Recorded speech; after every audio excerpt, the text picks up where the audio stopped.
morning. Welcome to Wholesome Roots.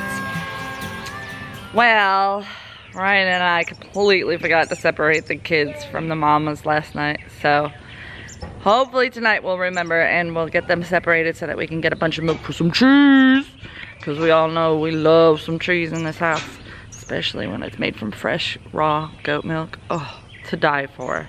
And I can't wait to share that with you guys too. Y'all, I literally cannot keep up with all of the projects here on the farm this time of year, with the garden going in and chicks and chickens and ducks and everything. Oh my goodness, I wish Ryan stayed at home. So I am making a makeshift new coop for these guys by myself while Liam naps. Wish me luck. This is way easier when I have somebody helping me, and it's way easier when I have the materials to do what I want to do, but we are low on funds. So I went in the barn and I found what I could to create a cover on this playpen so that these chicks can get a better situation out here in the sun, in the grass, and without having to pull them in and out at night. I'm determining that they are probably good to go for temperature wise. They have completely feathered out and they are, what, 7 weeks now? So, and it's been warm here in Georgia, so I don't think they're gonna need that light anymore at all. And if I do feel like it's gonna be cold temperatures, I'll move them back in there and put the light on them for the night. And that'll just have to do, because we have to make do with what we have, and we don't always have a lot on the homestead, especially homesteaders, I think. Homesteaders tend to be the type of people that struggle to make do with what they have. And that's actually a lot of the reason why a lot of us homestead, is to try to do better for our family and be able to have more than what we currently have. Always striving to do more and to create more for our family with our own two hands. And sometimes that means using resources that aren't the optimum choices, but they work. And they would have been garbage anyway. These are just scraps. This is from the goat pen siding, and I don't know what this is from. I just found it in the corner, and it's gonna be used for our chicks to get an upgraded enclosure for outside, because let's face it, Ryan works so hard every day on his job on the farm that he works at, that the number of hours that he's home, he can't do much. So him building another chicken tractor for these chicks that we weren't expecting to have, I must remind you, these chicks were supposed to be sold at an event that the bird flu prevented us from attending. So we are making do with what we have, and we're going to use this as a blessing. Some of these will probably end up in freezer camp, especially all the roosters I'm starting to see in the combs. When the combs start to turn red, and only some of them have that happening, I'll tell you, there's some roosters in there. So we're gonna make the best of it, and this is gonna be a better step up for them. Isn't it funny how life has a way of working its way out? These pieces were not chosen for this chicken tractor by me, but each piece that I found, this chicken wire, this welded wire, and this welded wire, made the perfect cover for this coop. And then voila, I'm done. Now this isn't predator proof, this is to keep them in. Predator proof is gotta be a lot better than this, but we are gonna hope that this stands strong against any predator issues we might have. And we do have to say that we have been lucky, knock on wood, that we have not had ground predators. It's all been aerial predators lately, so we haven't had ground predators in over a year. We relocated a couple of raccoons and possums that got our first batch of chickens, so that was years ago. So far, so good. We're gonna just say thank you that God placed these items within my reach and gave me the time and the ability to put this together today without Ryan here. That in itself is a miracle. So I'm gonna wish me luck. I'm gonna try to move these chicks without losing any. That's another thing I like to have Ryan here for, is anytime I move chicks, but this has got to get done. And when he gets home, he's gonna be tired. So I don't want to ask him to do extra stuff because he works hard as it is. So wish me luck.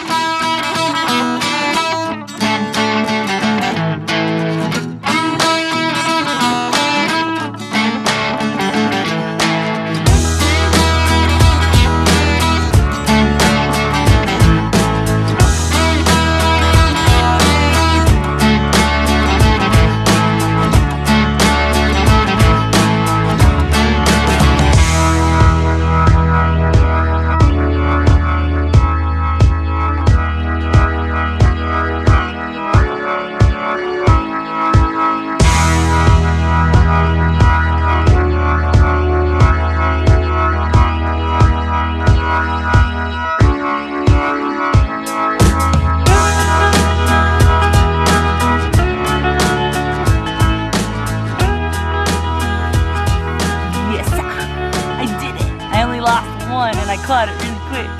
That was pretty good for me. Woo! So there you have it. Taking a bad situation like unwanted chicks. Not that they're unwanted. We'll actually be really happy to have these as new egg layers and possibly meat birds too. So it's a good thing for our homestead. It just was bad timing and unexpected, so we weren't prepared. So to take a unprepared situation, not a bad one, and turn it into something that works. I did it. Wow, I feel a lot better now. It's like a huge weight has been lifted off my chest. I wanted these chicks out of there weeks ago, and I felt so bad for them. Every morning I would come out here and I'd be like, I'm sorry babies, we don't have a pen ready for you yet. And now, look at them. You see this? You probably can't see through the wire. Let me try to get an angle that works. Well, I'll take the little opening off. It'll spook them at first, but can you guys see them? Well, they're kind of scared of me right now because I just caught them all, but look at how much more room they have. They are so much better off in this space. And as soon as Ryan can build them a chicken tractor, they'll have even more space. So good for them. And they get to eat all the little bugs in the grass. I love it. You know, anybody who wants any chicks or roosters, send them our way. Noonan, Georgia. Check us out. Oh, they're precious. Beautiful birds. I can't wait to see what they develop into. Some of these are definitely cream leg bars or Bielefelders. I just need to see a little closer to full size what they actually are. Beautiful though. The only bad part about getting those chicks taken care of is I was coming out here to garden. So I still have all these weeds coming in. I know you guys have been reminding me to pull weeds, but girl or guy, look at how much work I have to do around here. And I gotta go make dinner and take care of the kids. But the garden's doing great despite the weeds. And I think if I take a hoe to this and just hoe the weeds in between the celery, and if I just hoe in between the celery and then scrape the hills in, because I'm supposed to add compost as the celery and the asparagus grow up. I'm supposed to add another 3 inches anyway. So if I just hoe from the edges up with the hoe and in, that should actually take care of the weeds and adding the compost. Work smarter, not harder. So the asparagus, look at this. This one's this tall. Y'all, that's like all the way up to my belly button. That's gonna be, it's gonna be a good harvest. Not this year, clearly, but when we get it established, it's gonna do well. And then the beets are taking off. They're really starting to grow, just in a little bit of time they've been in the ground. Of course, the tomatoes are just kind of sitting there. They won't do much right away. First off is transplant shock to recover from. And then they like it hot, so they're waiting for it to warm up. But the cabbage looks good. The broccoli looks good. I need to plant the rest of this row with some other stuff. And then I need to rake up another row here. So let's see.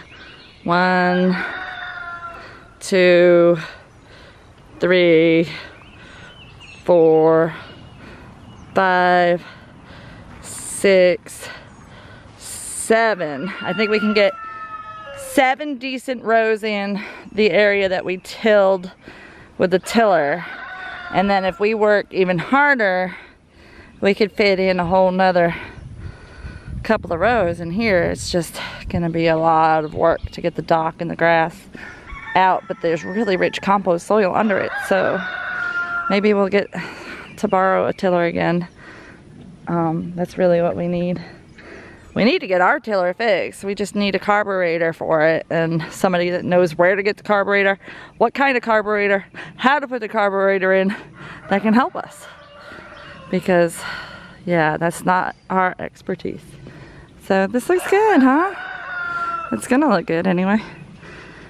And once we add all that mulch that we got yesterday and the day before and the day before, we're gonna be doing really well. I am so tempted to start gardening right now and go ahead and get some plants in the ground, but I have this much energy left after the chicks and everything, and I know I've got kids that need attention. Liam will be getting up any minute, and if he gets up in the middle of me planting, then I won't be able to water it, and then the plants won't be doing good because they didn't get watered in. So I think I'm gonna just call it a day and go in and try to get some of the house cleaned up, maybe some laundry. I hate laundry. You wanna come do my laundry? Do you, please? Okay, I think that's it. Oh, these goats know what's up. They're over here sitting in the shade, staying on the shady side of the paddock too. The little babies are in the shelter, saying, "Mama, Mama, there's a human coming." It's so funny. They get so skittish of people when they're dam raised, but in the same breath, once I have them in my arms, they're little snugglies. And once they're a little bit older, they're little snugglies. All of these goats were dam raised, besides Fluffernutter, of course, he's bottle raised. All of these were dam raised, and they're all super friendly. So it doesn't hurt their personalities too much. And y'all, I'm really starting to wonder if Chaos and Coco might actually be bred. They were put in with a Nigerian buck just before they came to our farm. And just looking across the way from here, they just have that they're starting to have that look. Even though, like, they should have started to have that look like a month ago. I don't know. Who knows? Well, we'll see, I guess. Only one way to find out. I love my goats. Bo's just laying there chewing on his foot. It tastes good, Bo. Sweet babies. Let's see if I can see him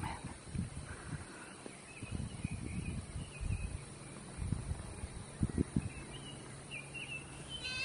Aren't they cute? I can't get any closer because the fence is on, so. That's it. There's my babies. Alright, y'all. Ryan just got home from work and we just hopped in the truck. We're just riding in our backyard. Don't worry, he's safe. And we are headed down to the chickens to unload the feed he got at the feed store. And I haven't told him yet. Let's see what his reaction is. Don't hit the fence. Told you he was safe.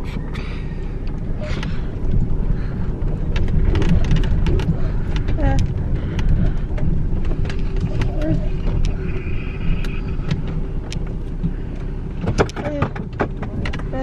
having fun, Liam? You like riding? Farm boy. Riding shotgun on the farm.